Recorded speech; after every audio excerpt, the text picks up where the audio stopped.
than the last deck that we did see. It doesn't mean that one is better or worse than the other. There's just comparing differences, that's all. A card that you're a big fan of, I know, Guest Verdict, you're going to find 2 of in the main deck here for Kyle. A Dismember, a Go for the Throat, 3 Sign in Bloods. Looking for the other reasons for the blue splash very quickly. I don't see a Diregraph Captain. I don't see... Okay, it looks like just 4 Phantasmal Images. And then 2 Phyrexian Metamorphosis, which will be a little bit easier to cast, and then he has a Disciple Bola, so... On the right-hand side, we have Travis Carr, who's playing Blue-White Delver. He has Restoration Angel, Blade Splicer, so very solid anti-zombie threats. He has a main deck Timely Reinforcements and a second one in the sideboard on top of 3 Celestial Purges and 2 copies of Night of Glory, and 2 Grafdigger's Cages. So he's got a lot of action for the matchup. Yes, he does. Now, we are in Game 3 right now, and it's pretty clear that Kyle was on the play first, and as you know, in this particular matchup, like, Zombies is a dog in the sideboarded games. Yep. And so it's very, very important for Game 3 for the zombie deck to be on the play and try to steal it before the Blue-White Delver deck can assemble its resources, its Purges, its Timelies, its Knights, whatever. And this is, again, not to keep harping on this, but you know, this is another matchup where I do not like Blood Artists very much. Like, particularly in the post-board games, where they're basically trying to go over the top of you with Timelies, Purges, and that sort of stuff.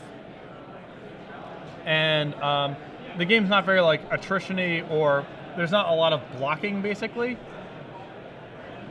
So Blood Artist, to me, feels like a pretty inefficient threat, given like what the blue-white deck is going to be trying to do. As we see a tragic slip from Kyle, Blood Artist trigger is going to resolve, switching the life totals for 1 on each side, plus an attack with a Gravecrawler, and then a follow-up being Diregraph. The Diregraph. Cool. Now, Patrick, Public Enemy #1 is in Travis's hand. Not sure if he has the 3rd land for it. Yeah, I think he has a glitch. Yeah, he has a Fortress. Ooh. He does have a Purge to keep his head above water. But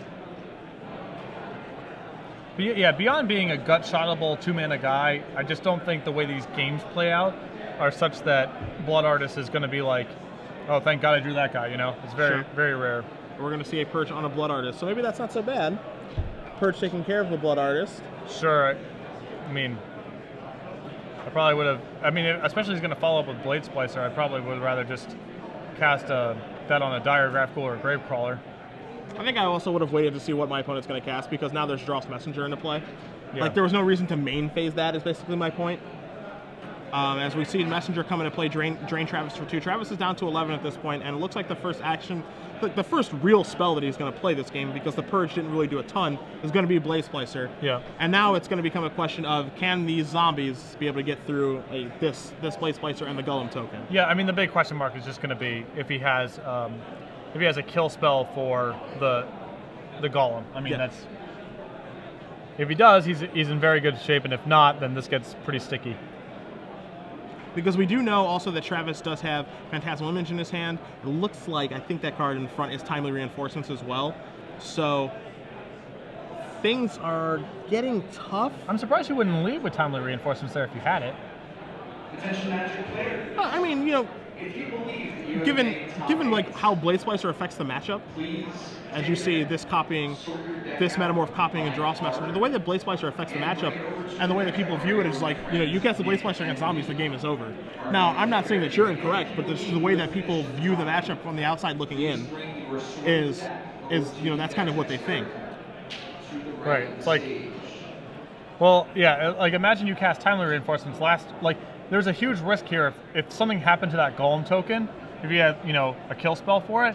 Now this Alpha Strike is disastrous for Travis. He has nowhere to block, assuming that the Golem dies. If you cast Timely Reinforcements, like, what's he going to do?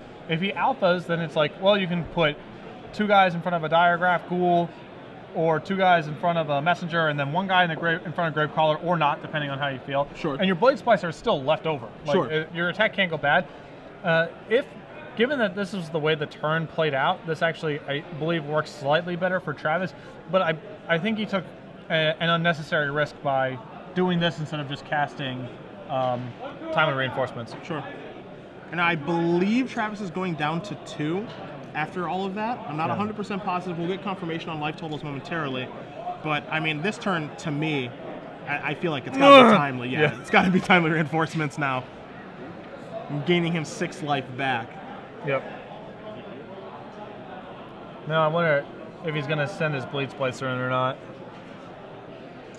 It's a good question, as we're going to have we're going to have 3 soldier tokens coming into play. I mean, again, there's no way you block, right? So you might as well ship.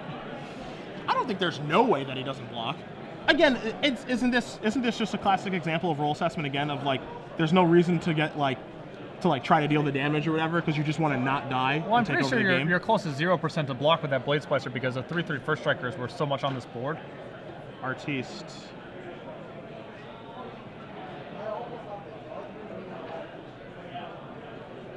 Yeah, now I mean definitely no way you're blocking now. I think that these are the I think I overall agree with you. Like, I don't love Blood Artist in this matchup just because like it's gut shotable.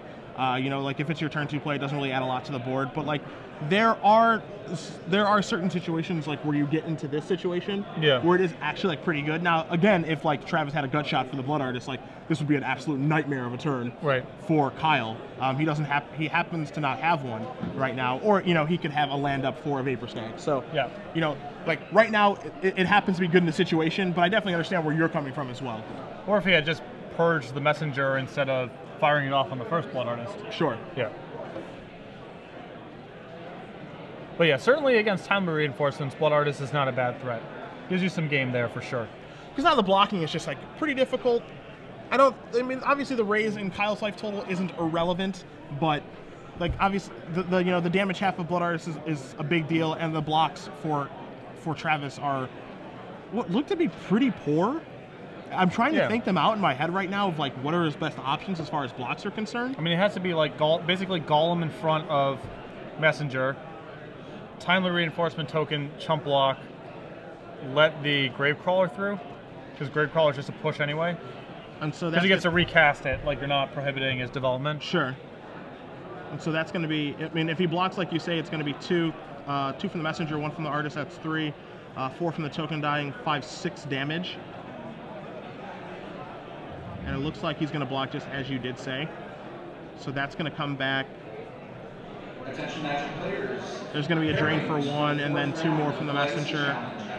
The Soldier token is going to die, dealing a point of damage from the Blood Artist, and then 2 from the 2 from the Gravecrawler, which is going to knock Travis down to 2, and then it's going to knock him down to 3. Okay.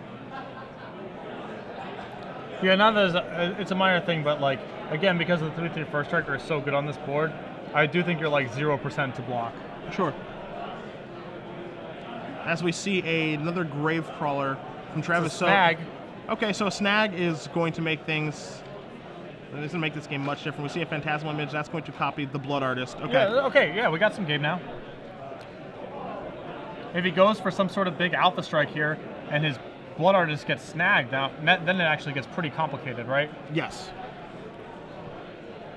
Or we can just draw another clone for a Drolf's Messenger.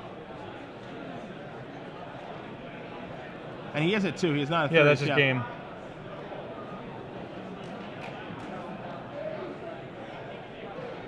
Travis is thinking things through. Is there anything that I can do to get myself out of this situation? I mean, you snag the original copy, Drolf's Messenger, it's just going to copy the Metamorph copy, so... Yep. As he points to both of them. See, I've got 2, my friend. That's going to make it difficult for you to win.